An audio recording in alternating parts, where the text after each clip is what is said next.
Today's youth need teachers, volunteers, and most of all, well, they need you. I'm Doug Edwards, and I'm going to be talking with real youth mentors and students to give you the knowledge you need to be the best youth worker possible. This is Youth Worker on Fire. Oh, you're trying to bring me down and run me out of town. You're taking what you want, but you can't take my rhythm now. I'm walking to my own beat, it's gonna be me. I'm not replicating nobody. If you are a person who does training of any sort, you may be like me. And if you're like me, you get bored easily. I don't know how many trainings and how many places I've been that I sat in them going, why am I here? This is so boring. I can't focus. And why didn't they think more of me than to put me in this situation? And I've been in some very poor training situations before, very poorly thought through. But I'm a creative person. And so I got a feeling that if you're in student ministry or if you're in real training mode, you are a creator. And this is about creative environments, creative environment training. And I live in a place for the motherlode of creative environments.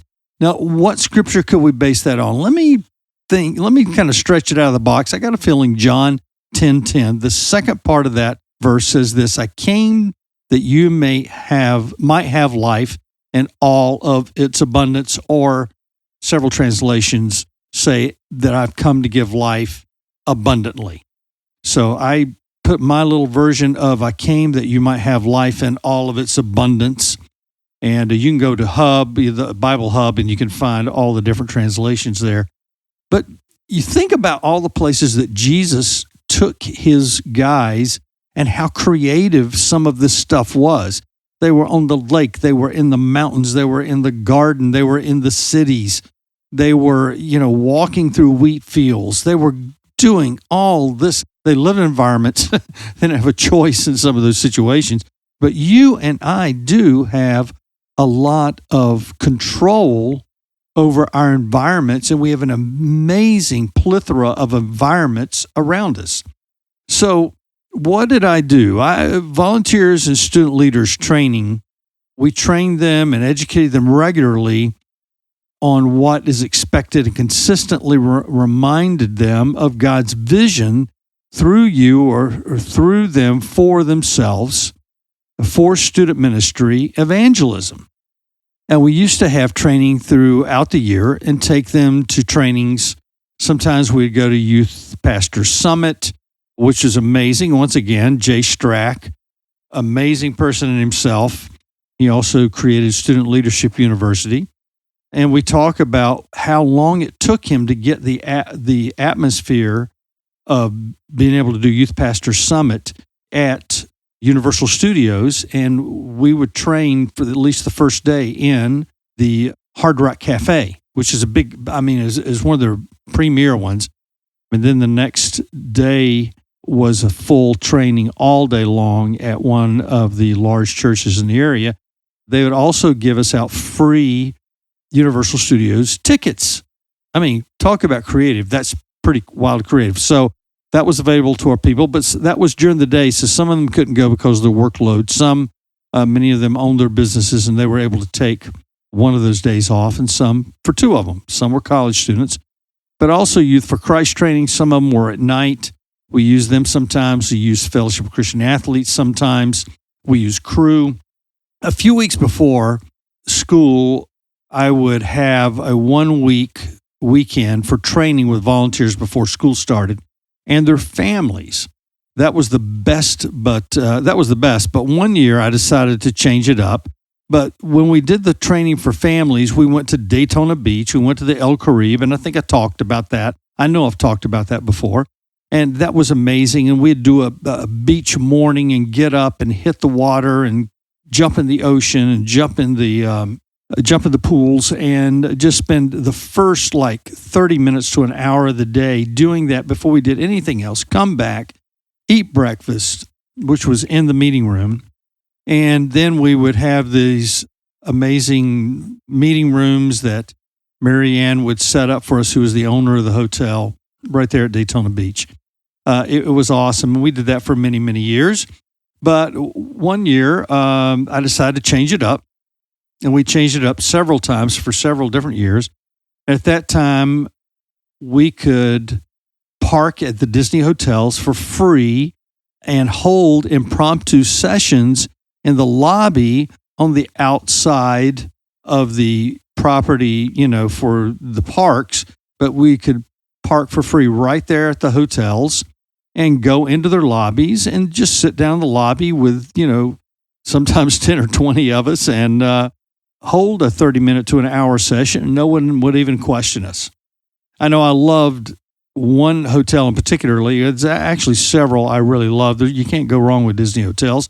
Don't even know if you could do that now, but I'm giving this to you so that you can get creative about the environment and areas you live in, because even though you don't live around Disney World, and by the way, there's some downsides to that, as well as some incredible upsides to that. But I loved the Animal Kingdom Hotel. That was pretty amazing, because with the outdoor fire pit and rocking chairs around the fire pit, you could walk out farther and actually be close to the animals.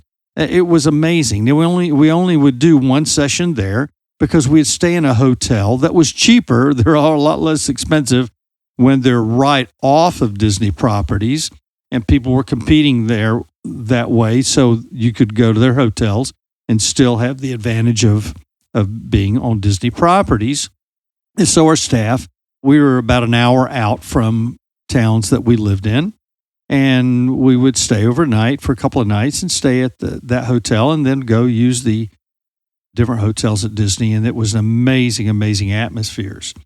And if you know someone working there in upper management, you could even get a special room set up in the lobby or special meeting rooms at one of those hotels. One time I used an off-site hotel near Disney Springs, like I just talked about, and a sister of a former volunteer staff invited us to use her hotel that she was managing. It was an amazing atmosphere. She was so grateful for the things that we did for her brother's family, and there's some extenuating circumstances there, and we had some real encounters together that were heartwarming and touching. And so she was management for major events at this hotel, and she set us up with food and just all kinds of stuff. It was like we were a major corporation that came in, and my volunteer staff just amazingly benefited from that. We invited Larry Stevens over, who is also, he and his wife, Amanda, and Amanda was formerly one of our students. She ended up with Campus Crusade for Christ. He was Campus Crusade. They changed that name because it was better for ministry in the universities to Cru, C-R-U, capital C, capital R, capital U. And he is an A++ trainer. Their main office is in Orlando. A++ trainer for Cru. And we, because of Amanda marrying him, and Amanda's an amazing trainer on her own, I could have used Amanda and she would have just knocked it out of the park as well. She did on many occasions as a volunteer for me after she finished college and before she married Larry. But he would come and train and just amaze our staff. Another time we would use Disney University because of a guy by the name of Don Livonius. Don Livonius is also in the early sessions of this podcast. You can go hear his session, and we will talk about his time at Disney, talk about growing up in New York City and him being a son of a New York City police officer, also in charge of security for like Macy's, or I'm pretty sure it was Macy's, and we'll talk about that there. And then he ended up down here. He and his wife, after they married, moved down to the Orlando area, worked his way up through Disney, and became an upper-level executive. And he became the executive who was in charge of the university at Disney, or Disney University, which is, yes, it's a real place. And several of his staff were Christians who were professors at the University of Central Florida, or UCF as we call it, and Valencia State College. And they came in and taught us as Christians some of the things that they taught at Disney University. that were Christian based, but they didn't call them Christian things, such as the 5 Love Languages book. Wouldn't you know that they taught their students who were also workers at Disney, because it was on hotel and business management and marketing, and people from all over the world came, thousands and thousands of students that would go to Disney University, which was an accredited university, and they would learn at the best place in the world, Disney World. These guys would trained us for several days. I mean, my staff were just amazing volunteers. We picked some of the best from our church. We attracted that. And when you pick the best of the best, you start attracting more of the best of the best. They start coming to your church because they hear of your reputation. They come on adult levels. They want to bring their children. They want to volunteer with you. And I had some amazing volunteers that would just come in and go, oh, yeah, we want to volunteer with you, or the pastor to hear about him. They go, you need to volunteer with Doug and his student ministry. You're going to be right in alignment there. And yes, living near Disney World and the ocean has its perks. It's amazing. But wherever you live has its perks also. You just have to be willing to do several things. Interact with your community. Pay it forward in many ways, not expecting anything from them, but be a giver, be a servant to not only your church, but on behalf of your church or behalf of your student ministry organization, or if you're in business or in public school, never just think of where you are, but think about where you're going to and who you're going to be influencing, and be willing to volunteer your time in your community and to your schools and to your community, whether it's on a citywide level or a countywide level. And don't be afraid to interact with governments in those areas and individuals, and include them in your ministry in some way that's non-invasive, to where you don't have to worry about, certain things about their lives, and they will appreciate it. In return, these things will return to you.